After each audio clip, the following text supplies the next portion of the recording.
Пожар вспыхнул сегодня в одном из кабинетов 186-го лицея на улице Рауиса Гареева. Все ученики и сотрудники экстренно эвакуировались на улицу. О причинах и последствиях Нафиса Минязова. Все начали бежать в школе.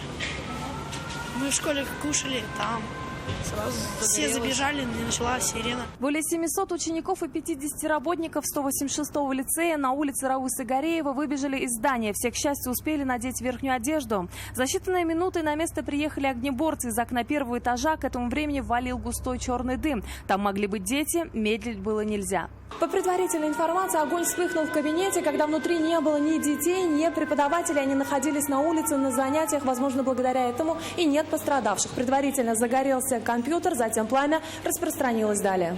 Огнеборцам удалось быстро справиться с пламенем. Общая площадь пожара составила более 1 квадратного метра. И весь класс был пропитан копотью и залит водой после тушения. Подразделения Казанского пожарно-спасательного гарнизона выехали по 2-му номеру вызова. В 12 часов 27 минут открытое горение было ликвидировано. Пострадавших нет. Сейчас пожарным дознавателям предстоит установить точную причину пожара. Нафиса Минязова, Наиль Абдулин, вызов 112.